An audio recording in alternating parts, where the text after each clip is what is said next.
네, 12월 8일이고요. 어제 우리가 그 배열이라고 하는 새로운 형태의 변수죠. 새로운 형태의 변수를 이제 살펴봤었어요. 이제 배열이라고 하는 건요, 선언까지는 그냥 일반적인 변수예요. 레시건, 뭐, 콘스트건 잘 안 쓰지만 바로 선언하건 뭐 상관없고요. 뭐 어떤 배열을 선언을 합니다. 그럼 여기에다가 대괄호를 열고 내가 여기에 담고 싶은 모든 종류의 값들을 개수 제한 없이 그냥 콤마로 나열해서 넣는 거예요. 이렇게요. 그러면 얘네들이 하나의 그 캐비넷에 담겨있는 형태가 돼요. 이때 배열 이름점 length라고 하는 거는 그 배열의 전체 원소의 수를 의미하고요. 지금 여기 화면에 적어 놓은 거는 5개가 될 거고요.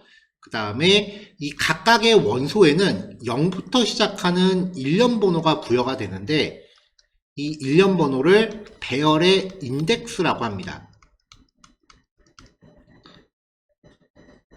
그래서 각각의 원소에 접근할 때는 배열 이름, 대괄호 열고 인덱스 번호 이렇게 처리하면은 거기에 해당하는 값을 우리가 얻을 수 있고요.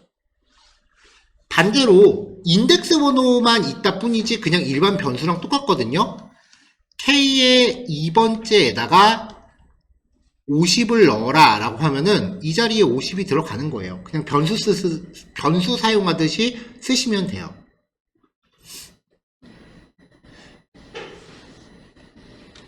근데 이 배열이라고 하는 게 0부터 시작해서 원소의 수보다 작은 동안, 즉 배열의 길이보다 작은 동안 일씩 증가하는 인덱스 번호가 부여된다라는 특성이 있기 때문에 반복문 돌리기 아주 좋아요. for let i는 0부터 i가 k.length보다 작은 동안 i++ 라고 명시를 하면은 여기에서 이 i 값 자체가 0부터 4까지 일씩 증가가 되는 거죠. 이 인덱스 번호 규칙을 그대로 가져가거든요. 그럼 이 포문 안에서 k의 i번째에 대해서 어떻게 처리해라 라는 로직을 처리하면은 대량의 변수를 한꺼번에 일괄 처리하기가 매우 수월해요. 그래서 배열은 프로그래밍에서 자바스크립트뿐만 아니라 어떤 종류의 프로그래밍 언어가 오더라도 절대 빼놓을 수 없는 그 형태고요. 이렇게 한꺼번에 여러 개의 데이터를 핸들링할 수 있기 때문에 이 배열을 자료를 저장하는 구조다. 자료 구조라고 부릅니다.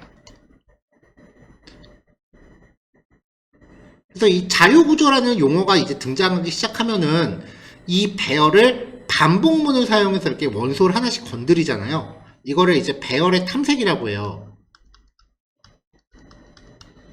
이 배열의 탐색을 얼마나 더 효과적으로 할 수 있느냐를 논하는 여러 가지 방법론들이 존재해요.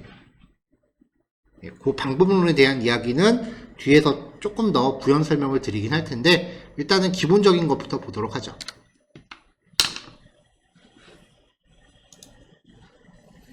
자, 조금 전에 말씀드린 거예요. 기본 반복문의 활용.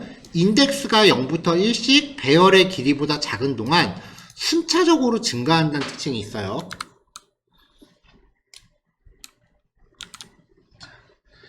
자, 그래서 이제 반복문의 초기식을 0으로, 조건식을 길이보다 작은 동안, 증감식을 1씩 증가로 설정하면은 이제 배열의 모든 원소를 하나씩 이제 건드릴 수 있다는 거죠.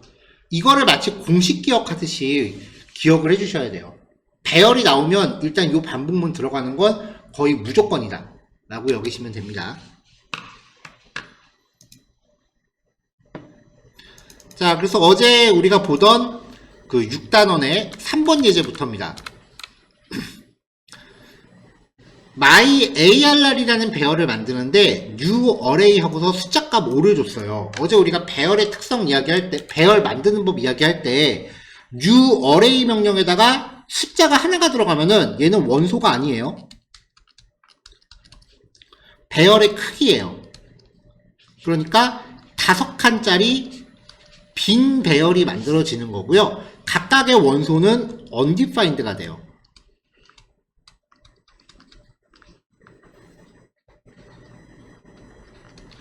정의되지 않았다는 거죠.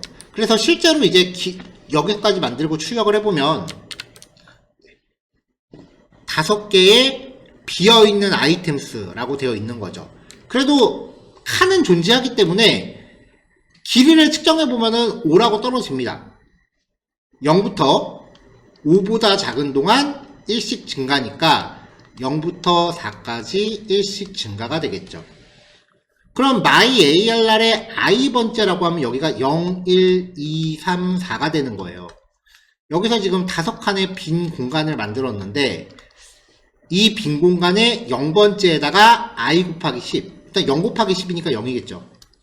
1번째는 1 곱하기 10이니까 10, 2번째는 2 곱하기 10이니까 20, 세 번째는 3 곱하기 10, 그 다음 4 곱하기 10, 이렇게 하나씩 값을 채워 놓는 거죠.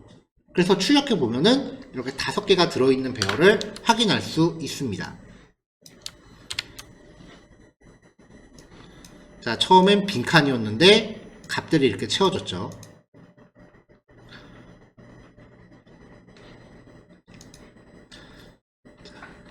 배열을 탐색하는 또 하나의 반복문이 있어요. 포문이 변종이 좀 많아요. 포오브라고 하는 구문인데요. 배열을 준비한 다음에 초기식의 변수를 선언만 하고요. 얘는 변수건 상수건 상관없습니다. 그리고 배열을 오브 뒤에다 걸어요. 그러면 이 V가 배열의 원소가 하나씩 됩니다. 그러니까 V가 순서대로 1, 2, 3이 되는 거예요. 자, 이 반복문은 아까 우리가 일반적인 포문으로 사용했던 것보다 탐색 속도가 더 빠르고요. 표현이 좀 더 간결하긴 한데 현재 출력되는 V가 몇 번째 항목인지에 대한 인덱스를 알 수는 없어요. 구현하고자 하는 항목에 따라서 인덱스 번호가 중요하게 작용하는 경우가 있고 그렇지 않은 경우가 있거든요. 그래서 인덱스 번호를 내가 써야 되는 경우가 있다라고 하면은 얘는 아니고요. 인덱스 번호는 없어도 된다라고 하면은 요 반복문이 좋고요.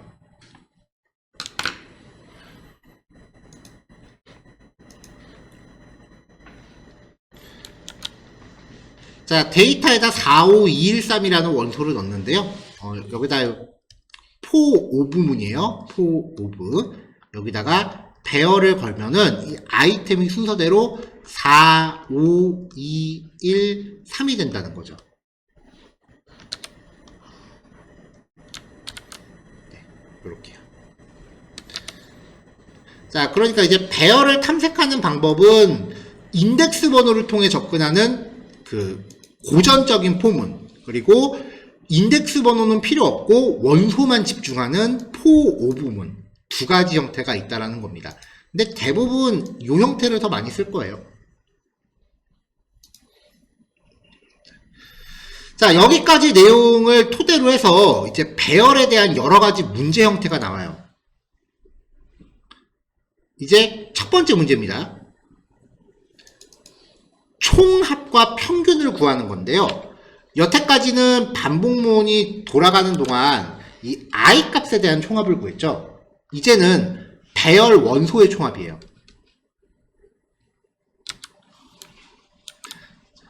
자, 어찌됐건 총합을 구할 때는 반복문 시작 전에 누적 합산을 수행할 변수를 0으로 초기화해 놓는 게 무조건입니다. 그래서 합계를 구할 변수를 준비하고요.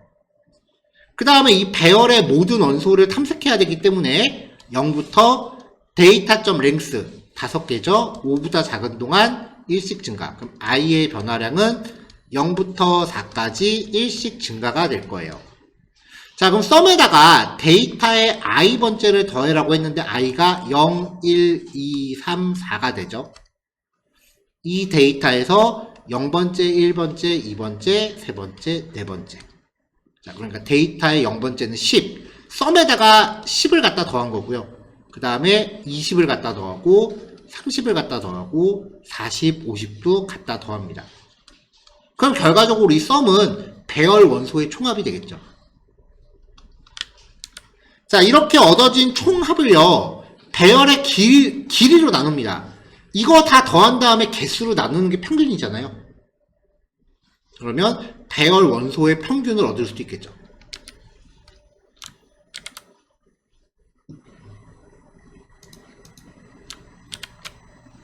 총합은 150, 평균은 30.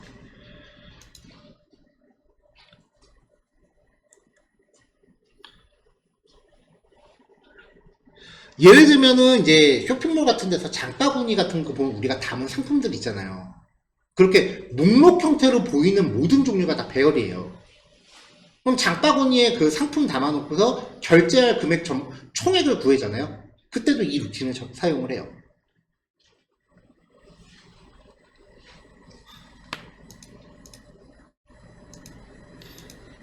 자, 다음 예제요. 자, 이번에는 최대값 구하기입니다. 최대값을 구할 때는요, 이 원소 중에 가장 큰 값을 구하는 거예요. 그러면 일단은 0번째를 여기다 변수에다 갖다 넣어요.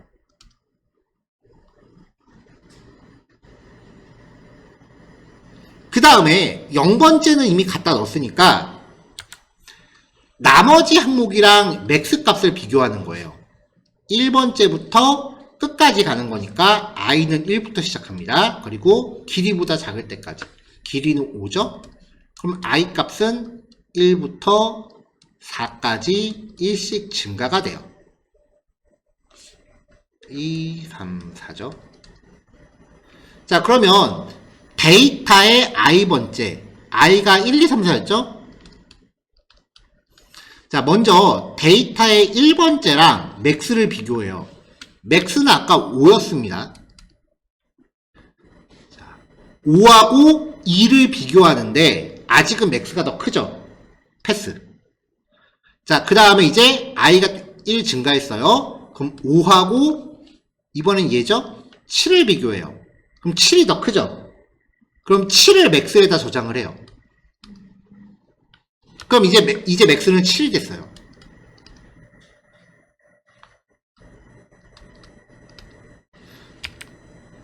자, 그 다음에 i가 3이 됐어요. 그러면 7하고 9를 비교해요. 9가 더 크죠? 그러면 맥스에다가 그 9를 저장을 해요. 이제 맥스가 9가 됐어요. 자, 이제 마지막으로 9하고 2를 비교해요. 2가 더 크진 않죠? 그럼 패스. 이렇게 반복을 다 돌고 나면은 맥스에 남아있는 최종값이 가장 큰 값이 됩니다. 여기서 요 부등호의 방향만 반대로 바꾸면 최소값이 됩니다.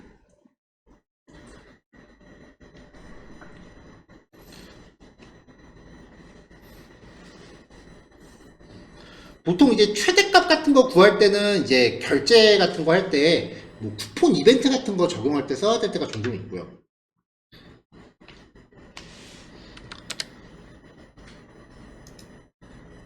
자, 하나만 더 볼게요.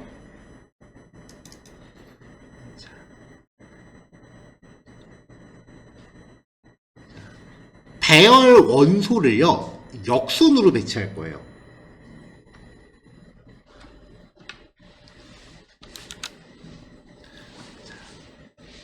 자, 1, 5, 2, 4, 3이었다면은 이거를 어떤 처리를 거쳐서 3, 4, 2, 5, 1이 되게끔 다시 배치를 할 겁니다. 자, 그러면 배열의 역순을 배치하려면 양 끝에 거를 서로 맞교환을 하고요. 그 다음 한 칸씩 이동해서 맞교환을 하고요. 가운데 거는 놔두면 돼요. 그러니까 원소가 5개일 때 2회를 반복하면 되죠. 근데 1, 5, 2, 4, 3, 6이다. 원소가 6개가 있다고 해보죠. 그러면 양 끝에를 맞바꾸고요. 또 한 칸씩 이동해서 그 다음을 맞바꾸고 또 한 칸씩 이동해서 다음을 맞바꾸고요. 이때는 3회를 수행하죠.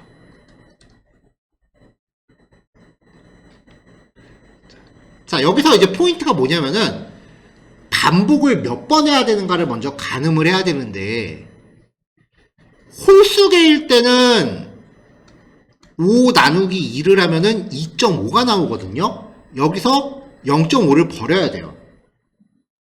짝수계일 때는 그냥 2로 나눠버리면 돼요.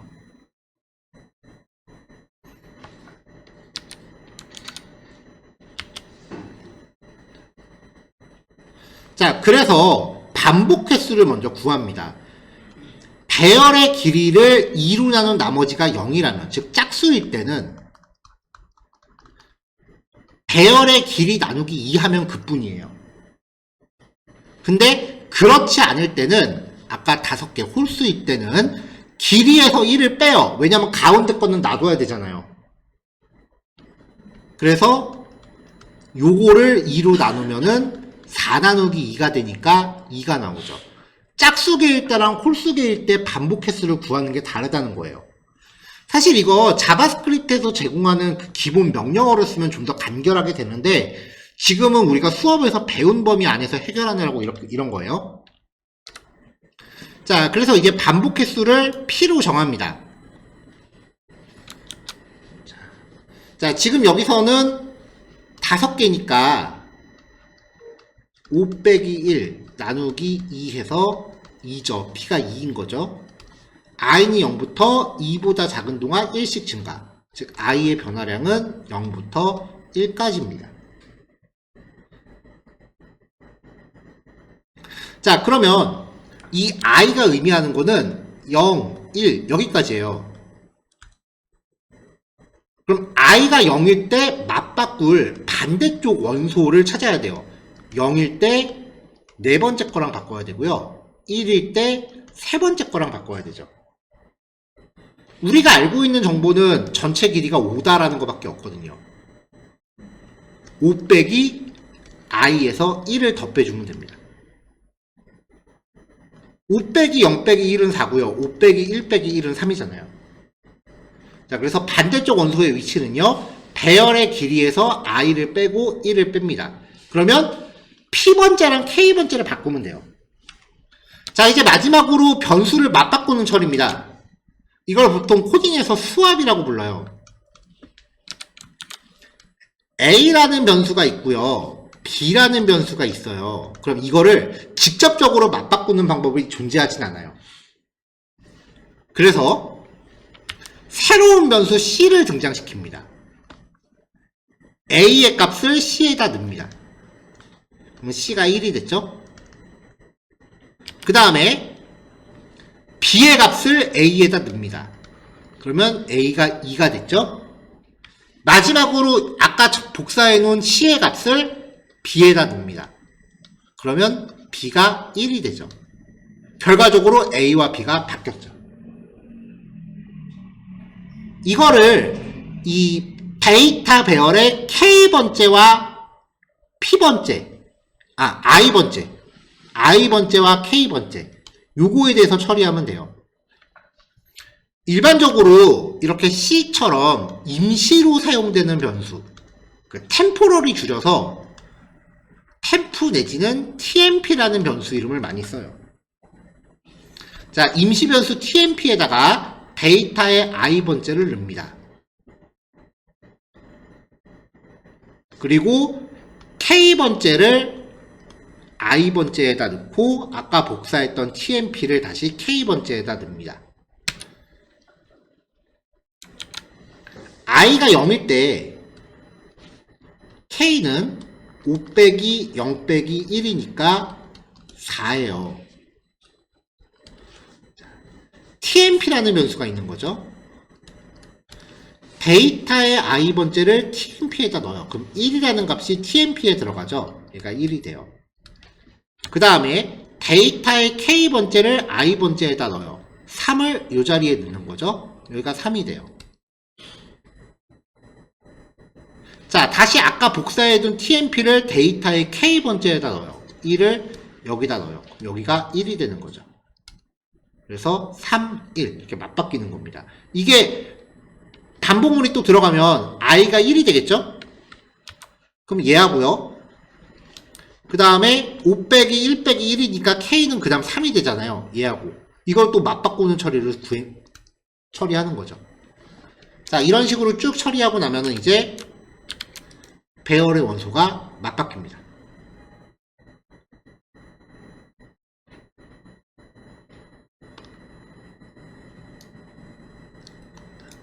HTML이나 CSS 공부하던 거랑은 스타일이 많이 다르죠.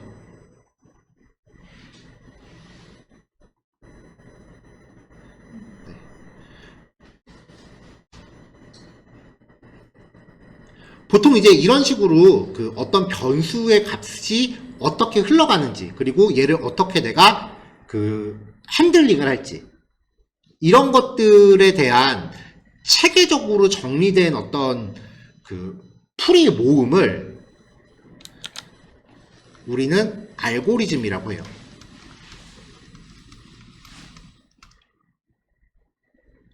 자바스크립트부터는 프로그래밍이기 때문에 HTML, CSS랑 다르게 알고리즘이라고 하는 개념이 등장을 해요. 대부분 프로그램이 표현하는 데이터를 얼만큼 효율적으로 핸들링하는가를 논해요. 이 알고리즘이 우리말로 풀면요, 그냥 공식이에요. 수학 공식이요.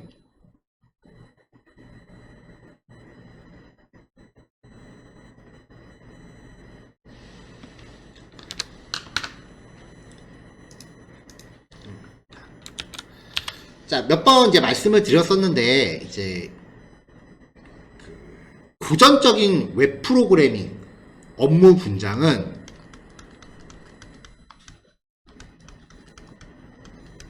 웹 디자이너와 웹 프로그래머, 이렇게 나눠져 있었어요. 이 웹 디자이너 같은 경우는 포토샵, HTML, CSS, 그리고 약간의 자바스크립트를 했는데, 이 당시 자바스크립트는 지금처럼 이렇게 프로그래밍적인 체계가 갖춰지지는 않았었어요. 그리고 웹 프로그래머는 뭐 보통 이제 자바라든지 아니면 PHP라든지 아니면은 뭐 ASP 같은 프로그래밍 언어를 다뤘고요.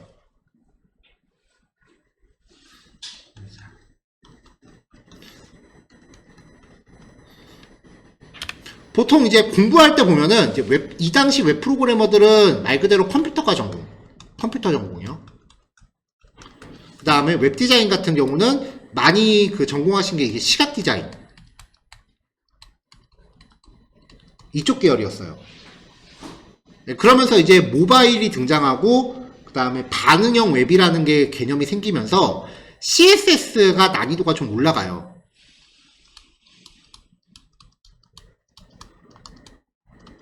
반응형 웹이라는 게 생기면서 우리 공부했었던 미디어 퀄이라는 개념입니다. 그러니까 이제 코딩을 전문적으로 공부하신 분들이 아니기 때문에 이 당시 HTML하고 CSS는 수준이 되게 낮았거든요. 근데 갑자기 수준이 올라가니까 전문적인 디자이너 하고요. 포토샵 전문 디자이너랑 HTML, CSS, 자바스크립트 하는 분야로 나눠져요. 그래서 이쪽이 웹 디자인. 그 다음에 이쪽이 웹 퍼블리싱.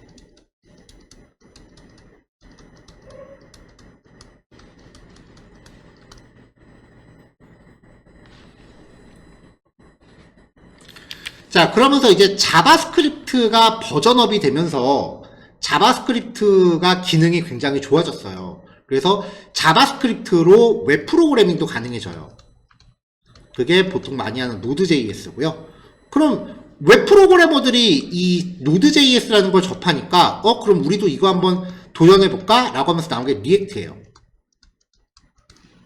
그래서 리액트 같은 경우는 보통 프로그래밍적인 냄새가 굉장히 진해요. 그러니까 HTML, CSS, 자바스크립트, 옛날에는 자바스크립트를 프로그래밍 언어처럼 다루진 않았는데 리액트가 등장하고 나서부터는 제대로 이제 프로그래밍적인 그 실라버스를 밟아나가기 시작을 해요. 그러니까 이게 또 분리가 된 거죠. 그래서 프론트엔드, 그리고 웹 퍼블리셔는 이제 하는 일이 별로 없어지니까 디자인하고 결합을 해요. 디블리싱. 디자인이 되는 퍼블리셔래요. 이 키워드 보고서 되게 웃었던 얘기 전에 한번 드렸던 것 같아요. 리액트에 대해서 보통 진입장벽이 굉장히 높다라고 얘기를 많이 하거든요. 그게 높은 이유가 왜냐면은 옛날부터 이제 흘러내려오던 게 자바스크립트를 웹 디자인의 하위 분야로 가서 그래요. 그러니까 프로그래밍이라는 인지를 전혀 안 하고 있다가 이제 웹 퍼블리싱을 하시던 분들이 리액트를 건드리려고 하는데 이거는 개발자들이 만든 거기 때문에 프로그래밍적인 지식이 반드시 있어야 되거든요. 그래서 진입장벽이 되게 높아요. 왜냐면은 웹 퍼블리싱을 공부하신 분들은 사실 변수라든지 메모리라든지 뭐 알고리즘이라든지 이런 거를 제대로 공부해 보신 적이 없기 때문에. 왜냐면 이쪽은 어떻게든 이쁘게 만드는 게 중요한 거지 뭐 시스템적인 거는 별로 중요한 게 아니잖아요.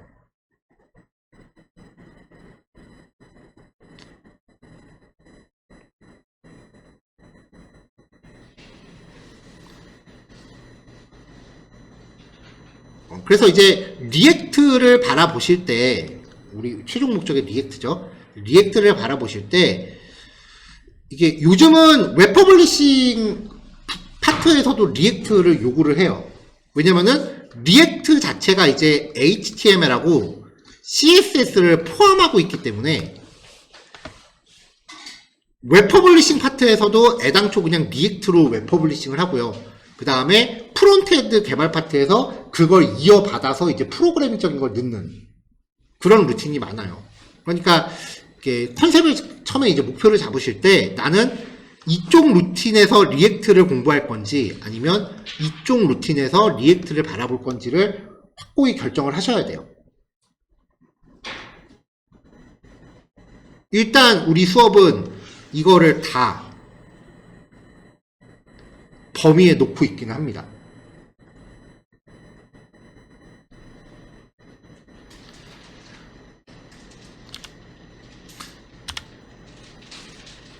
자, 그러면 이제 나는 프로그래밍 쪽은 아직 관심이 없고 그냥 좀 비주얼적으로 보이는 측면에 대해서만 코딩을 좀 배워보고 싶다라고 하시면은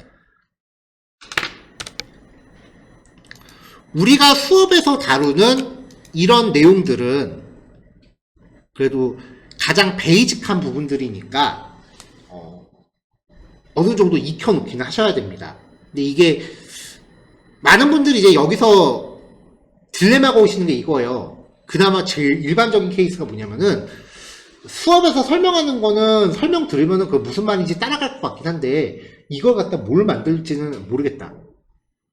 그런 반응들이 제일 많으세요. 만약에 퍼블리싱을 목표로 하신다면은 그 비주얼적인 측면에서 이 수업을 이제 목표로 하시는 거라면은 여기 있는 내용을 영어 문장 해석하는 느낌으로 접근하시면 돼요. 예제 코드를 봤을 때 무슨 말인지 알 것 같다.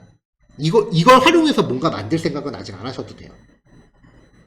근데 만약에 프로그래밍적인 측면에서 나는 이거를 진짜 프론트엔드 개발자, 그러니까 백엔드 개발자와 어깨를 나란히 할 수 있는 프론트엔드 개발자로서 접근을 하겠다라고 하시면은 일단 여기 있는 문제들은 씹어먹다 못해서 소화를 다 하셔야 되고요. 그리고 코딩 테스트라는 부분도 준비를 하셔야 될 거예요. 퍼블리싱까지 코딩 테스트를 본다는 얘기는 제가 못 들어봤는데 아무래도 개발자 타이틀이 붙으면 코딩 테스트가 필수입니다. 요즘은요. 코딩 테스트가 뭐냐면은 아까 제가 말씀드렸잖아요. 이것들이 어떤 요구사항을 처리하는 데 필요한 잘 정돈된 공식들이에요. 근데 지금 우리가 하고 있는 이거는 요 내용들은요. 굳이 비유하자면 더하기 빼기 곱하기 나누기 같은 사칙연산 수준이에요. 근데 코테 같은 경우는 수능이라고 보시면 돼요. 그럼 이제 사칙연산을 공부하고 코딩 테스트 수능을 보기까지 보통 중학교 수학이라든지 아니면은 고등학교 들어가서 수원 뭐 수투 이런 것들을 다 섭렵을 해야 되잖아요. 여기에 해당하는 내용들이 있어요.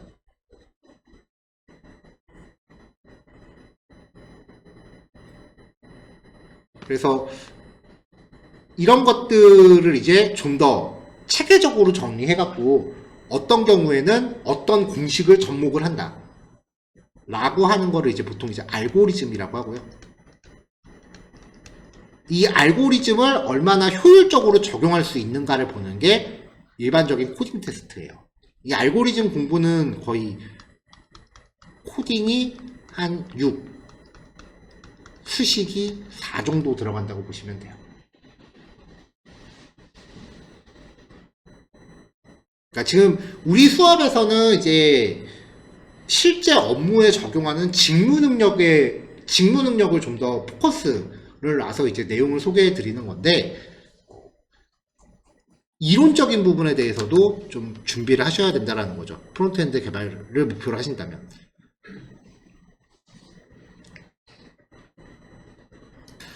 자, 일단 1교시 여기까지 진행하겠습니다.